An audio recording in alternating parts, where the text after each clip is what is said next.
Hello friends, मैं हूं अजीज शेख। आप देख रहे हैं मूवी स्टॉक चैनल, जिस पर आज मैं बात करने वाला हूं मैट रीव्स की द बैटमैन फिल्म के आए हुए डिलीटेड सीन के बारे में, जिसे देखकर ही ये बात साफ साफ पता चल जाती है कि असल में ये सीन बैरी क्रीगन के जोकर का है, जिस कैरेक्टर को अब तक ऑफिशियली नाम वार्नर ब्रदर्स वालों की तरफ से नहीं दिया गया है। लेकिन फिल्म के डायरेक्टर ने इंटरव्यू के दौरान इस कैरेक्टर को जोकर से बहुत ही अच्छी तरीके से कंपेयर किया है और कुछ डिटेल भी शेयर कर इस कैरेक्टर की एक तरीके से ओरिजिन हमें एक्सप्लेन कर दी है, इसी कंफर्मेशन के साथ कि बैटमैन के फ्यूचर में ये कैरेक्टर कितना इंपॉर्टेंट रहेगा। और अब ये डिलीटेड सीन मैट रीव्स के बैटमैन के यूनिवर्स को कितना एक्सप्लोर करता है और फ्यूचर में इसकी पॉसिबिलिटी किस तरीके की बनती है, आइए उन सभी के सभी डिटेल्स पर बात करते हैं जो पूरी तरीके से स्पॉइलर से भरी हुई है। यानी कि अगर आपने फिल्म नहीं देखी तो मुझे लगता है कि आपको इस वीडियो को आगे कंटिन्यू करना चाहिए, बाकी मर्जी आपकी है। यहाँ से बस बनेगी मेरी एक छोटी सी रिक्वेस्ट, जो की है चैनल को सब्सक्राइब, वीडियो को लाइक और शेयर करने की।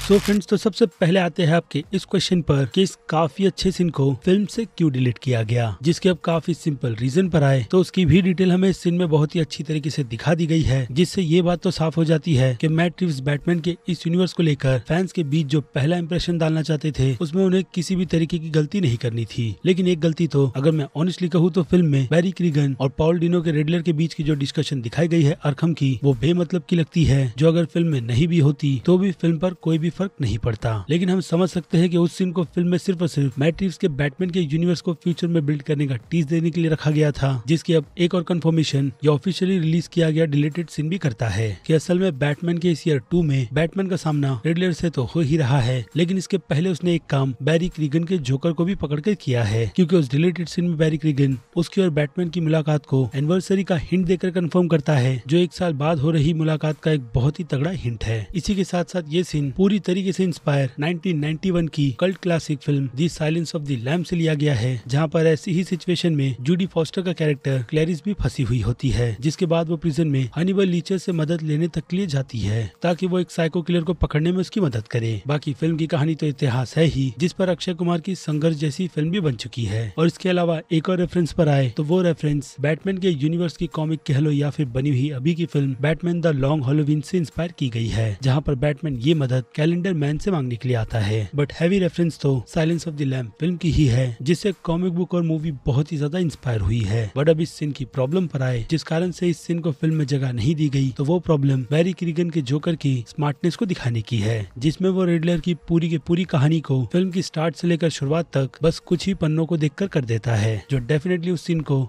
रियलिटी से तो कोसों दूर कर देते हैं। और जबकि ये फिल्म बैटमैन के डिटेक्टिव स्किल्स को दिखाती है, तो ऐसे में अगर वो ये मदद किसी और से लेने जाएगा तो उसमें भी बैटमैन की स्किल्स कहीं ना कहीं उस लेवल की नहीं रहेगी। इसलिए मेरे हिसाब से मुझे यही लगता है कि इस सीन को फिल्म में से निकाला गया है। और अगर ऐसा हो ही रहा था तो जैसे कि मैंने कहा कि उस फिल्म में से रेडलर के उस अरखम वाले सीन को भी निकाल देना चाहिए था, जहाँ पर इन दोनों की दोस्ती होते हुए बताई गई है, क्योंकि इस सीन के डिलीट होने की वजह से उस अरखम वाली दोस्ती के सीन का कोई मतलब नहीं बन रहा था। बाकी उस डिलीटेड सीन की अगर आपको और डिटेल जाननी है तो मैं उसे काफी शॉर्ट में कर बता देता हूँ कि बैरी क्रीगन का जोकर वहाँ पर बैटमैन के पेशेंट का टेस्ट लेता है और साथ ही साथ उसे ये भी बताता है कि रेडलर उसका फैन है और उसी से इंस्पायर होकर वो ये सब कुछ कर रहा है, जिसमें बैटमैन की कुछ लिमिटेशन है, खास करके लोगों को ना मारने की, जिस डिटेल को हमने फिल्म में शुरू से लेकर अंत तक देखा है। और ये डिलीटेड सीन उन्हीं सभी के सभी डिटेल्स का हमें हिंट देते हुए यही बताती है कि बैरी क्रीगन का जोकर कितना ज्यादा स्मार्ट और कैसे सामने वाले से बहुत ही अच्छी तरीके से खेलने में माहिर है। बाकी वो अपनी चालाकी दिखाकर उस फाइल से बैटमैन के ही सामने पिन भी निकाल लेता है, जिसका आगे वो यूज अरखम से भागने के लिए ही करेगा। इसलिए उस अरखम के एंड वाले सीन में जहाँ उसकी मुलाकात रेडलर से होती है, वो टीज देता है कि वो दोनों कुछ बहुत ही बड़ा करने वाले हैं। अब उस बड़े पर आ जाए तो रिसेंटली पॉल डिनो की तरफ से या फिर कहूँ वार्नर ब्रदर्स की ही तरफ से रेडलर के ईयर 1 की कॉमिक बुक की अनाउंसमेंट की गई है, जो कॉमिक पूरी तरीके से इसी यूनिवर्स से कनेक्ट रहेगी, जिसमें रेडलर के प्लान क्या क्या थे और उसने किस तरीके से प्रिपरेशन की थी इस काफी बड़े इवेंट की, उसे ही एक्सप्लोर किया जाएगा। और मुझे लगता है बाकी की सारी डिटेल्स और खास करके सीन के आने का मकसद यही है कि इससे मैट रीव्स या फिर कहूँ वार्नर ब्रदर्स अपनी अपकमिंग एचबीओ मैक्स की सीरीज अरखम की एक हाइप को भी बिल्ड करना चाहता है, जिस प्लान को गौतम की सीरीज से पहले ग्रीन लाइट दे दी गई है। और हाँ, पेंगुइन के प्रोजेक्ट को भी, जिसमें से अरखम का ये प्रोजेक्ट थोड़ा डार्क और हॉरर के टोन में रहेगा,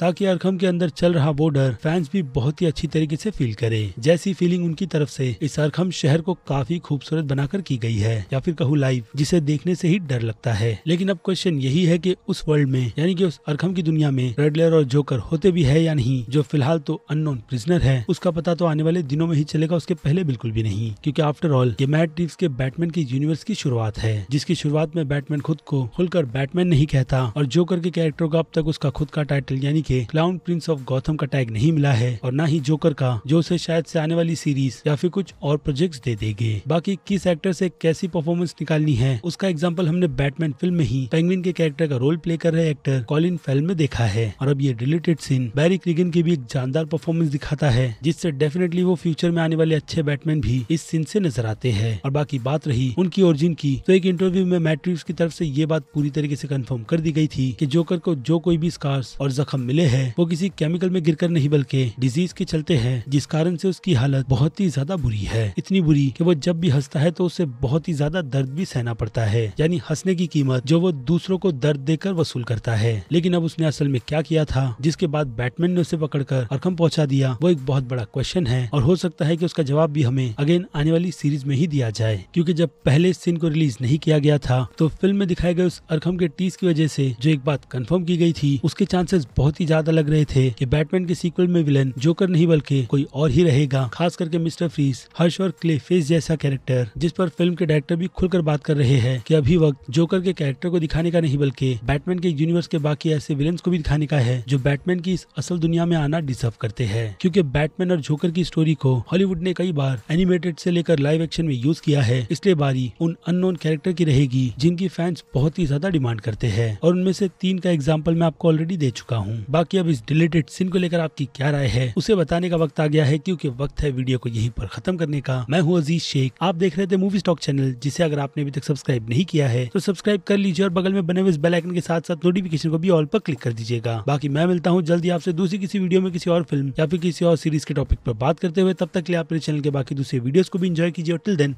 बाय।